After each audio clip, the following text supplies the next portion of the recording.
Atostogos prasideda. Gavom iš namų. O turimės rytoj keltą Marijų į kirpyklą. Pasiėmėm rūkalytę.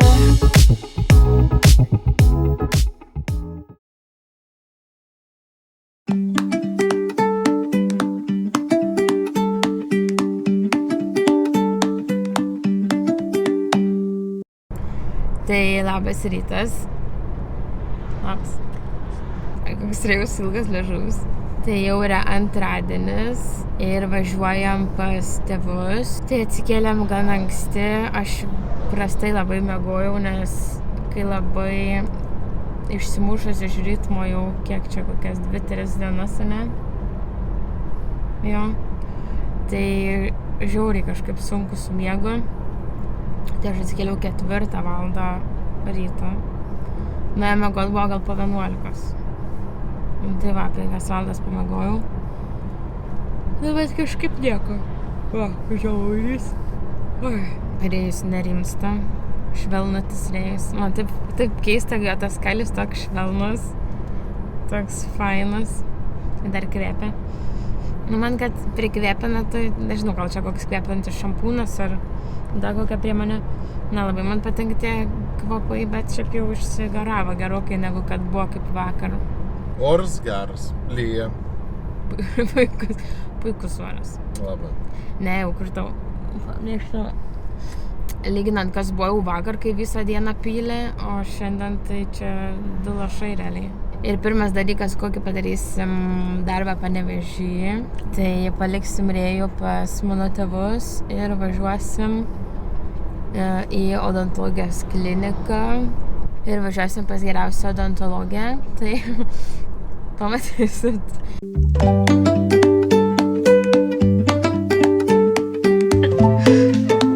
Pasirodyk daktarą.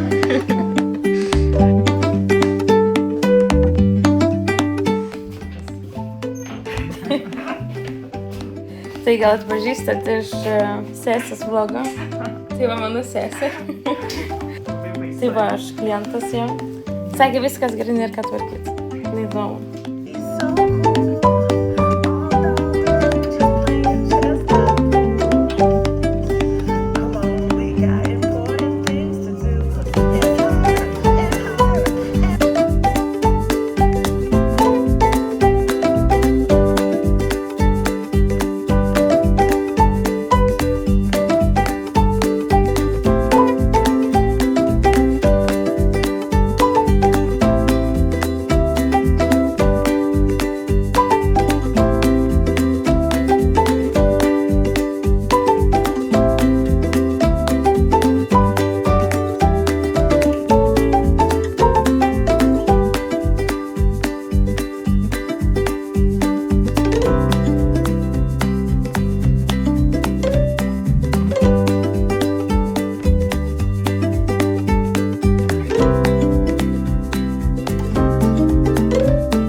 Rytas dar. Jau iš tikrųjų praėjo 2 dienos. Jo, nes man atrodo paskutinį kartą filmavau, kai dar buvau Panevėžy. Tai ką iš tikrųjų nuveikėm.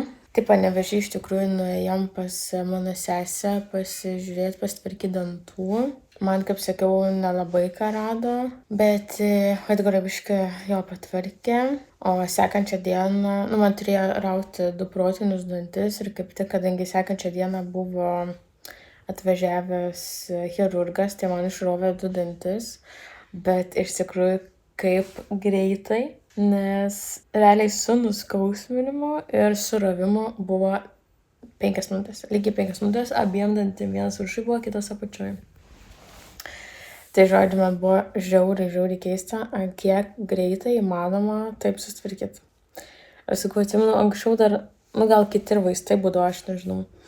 Bet pradžioje būdavo nuskausmina, suleidžia tų vaistų žodžiu ir kokį 20 minučių turi laukti, kad kol suveiks. O čia, sakau, per 5 minutės spėjo ir suleisti, ir kad suveiktų, ir dar išrauti. Tai žiauri keista. Po to nuėjom su sese dar vakare į Barbės filmą. Iš tikrųjų, Barbės filmas, žinokit, labai įdomus. Nežinau, man patiko. Ir kaip sako daug kas, kad tų moralų gale gal per daug, kad nepalieka žmogui pačiam susivokti.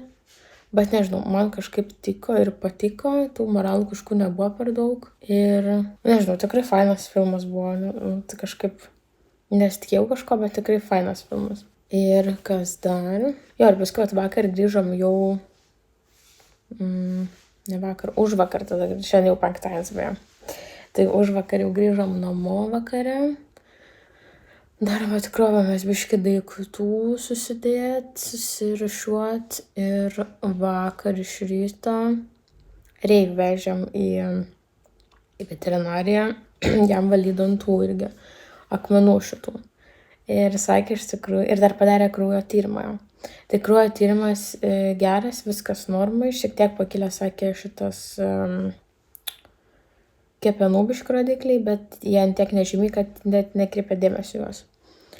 O daugiau sveikas, viskas gerai šuo, nuvalė tuos dantis, bet buvo tik tais keli, sakė, realiai, tai mažiau net paėmė pinigų, nes, sako, realiai nebuvo labai ką valyti. Tai fainai. Ir kas dar, jo, ir po to, kaip matot, aš pasidariau kažką.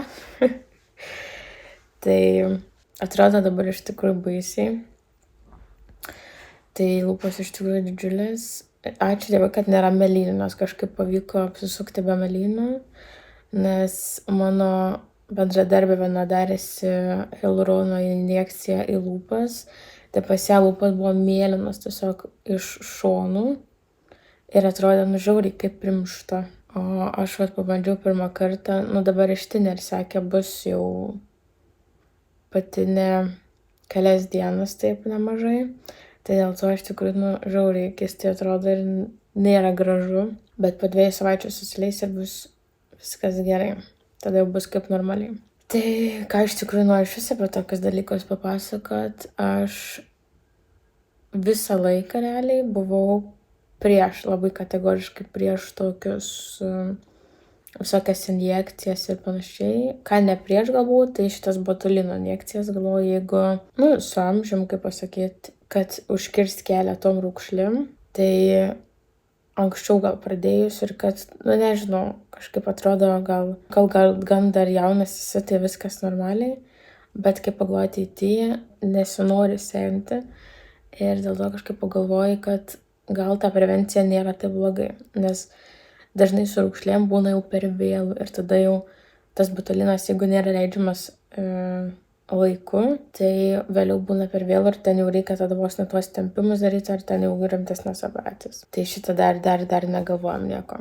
O lūpas, iš tikrųjų, aš visiškai neplanavau, bet ir lūpas šiaip, kaip prisižiūri šitų visų ypatingai užsienietiškų lūpų, kur atrodo, kaip antės lūpos, dabar irgi taip atrodo kažkiek, bet kai būna ten prisidaro tokių, žiauriai didelių tų lūpų nenormalių, arba su to aparatu, kur ten privakuumuoja, žiauriai juokingai atrodo, baisiai net ir baisiai juokingai. Tai kažkaip labai atmuša visus noras nuo tokių lūpų, bet jeigu nueini tu į normalią kliniką ir tau nedaro ant tiek tų lūpų ir pasako, tai yra negražu, ir kai tu pats nenori, tai realiai ta hialurono suleidimo į lūpas, yra tiesiog kaip padrėkinimas lūpų iš vienos pusės. Nes tos visos vagelės, būna nusausėtos lūpos, labai nudžiūna, o kai hialuronas vis tiek jis drėkina, tai pačią ir lūpą šiek tiek sudrėkina ir kažkiek ją paputlina. Tai sakau, aš niekad gyvenime negalvojau, kad aš tokią darysiu procedūrą, bet kažkaip pasidarė ta bendradarbė, iš tikrųjų gražiai visai atrodo. Ir sugalvoju, gal aš pabandysiu. Jeigu ne, tai vis tiek susileidžia arba paskui galima išleisti, jeigu kas. Tai sugalvojau žodžiu ir aš ir galvoju, o ko ne. Šiaip aš galvoju, jeigu norisi, tai o kodėl nepabandyti irgi. Taip pat. Tai dabar per, man atrodo, ateinančius filmukus arba iš tos kelionės matysit mane su didelėm lūpom. Tai neišsigąskit. Tai o daugiau tvarkomės namuose, iš tikrųjų pilna dėžių, pilna maišų, tvarkėmės rūbus, Tai 6, man atrodo, ne, čia gal 7, kokie čia 3, 4, 5. Jo, kažkur 6-7 šiukšlių didžiuliai maišai. Nu, nėra jie visiškai ten didžiuliai. Vidutiniai maišai rūbų. Ir dar gerų rūbų, švarių rūbų, batų. Dar, man atrodo, striukių buvo, kur visai jau nebenešioju. Tai šitus visus nešim į tas labdaros atidavimo ar kaip čia antrų rankų tas stoteles konteinerius. Tai išmesim į ten, nes dar visai geri rūbai ir tikrai gaila išmesti paprastai. Tada dar, turim visokių šiaip jo dėžių, kur vežtis į Norvegiją. Realiai baisu. Atrodo baisu, bet visi tie kraustymais yra baisus, atrodo. Bet kai jau pradedi apsidėlioti, tada jau matai kažkiek rezultatų ir matai, kad pasistumėjimas yra išvis. Tai va, dar turim tada šiandieną ir rytdieną šiek tiek tam visam susidėjimui, susikraustymui. Bet man atrodo spėsim. Ir šiandien mano tėvai atvažiuoja į Kauną ir eisim į kažkokį Angelų takais muziejus ar paroda kažkas tokio. Nežinau, kas ten bus, bet sakė įdomu. Tai ten eisim ir vakar dar buvau susitikusi su savo drauge. Labai fainai iš tikrųjų pabuvom. Susipažinau su dar vienu nauju žmogumi. Taip, tai leliuku. Tai mažiukas toks leliukas. Bet smagiai pabuvom, pasėdėjom. Tai reikėjo man tokios moteriškos, draugiškos kompanijos. Tai bet dar gavau beje dovanų iš jos. Knygą šitą parodysiu. Tai bet gavau dar tokią žvakę, kvepiančią obuoliais ir cinamonu. Ir po to dar knygą, šitą Bėgančios su vilkais. Tai iš tikrųjų sakė, jos mama skaitė ir sakė, kad visos moteris turi ją perskaityti. Tai jinai sakė, mano draugė pradėjus buvo šitą knygą, bet jinai labai sunkiai skaitosi ir aš irgi esu skaičius, kad jinai labai sunkiai skaitosi ir per vieną kartą matyti ir nepavyks jos perskaityti. Ir sakė, jeigu pradeda skaityti ir pasidaro sunku, geriau padėti ir po to vėl kažką pasimsi. Tai dar viena knyga į kolekciją. Iš tikrųjų stora ir sunkia knyga, tai įdomu, kaip seksis. O dabar iš tikrųjų su kokiais vargais susiduriam čia, kadangi šaldytuvas yra išjungtas, tai maisto kažkokio normaliai mes ir nelaikom čionais ir neturim. Tai ką pavalgom, tai pusryčiam nusipirkam kokią bandelę, jogurto ar makaroniukų. Po to per pietus kažką vėl kažkur užkremtam. Tai greitas maistas, dar kažkas. Tai labai sudėtinga, kai neturi namuose ar šaldytuvo, ar normaliai. Realiai dabar šaldytuvo, nes tiek vasara šilta, tai labai sunku tą maistą būtų išlaikyti vėsų, ar kad jis nesugestų.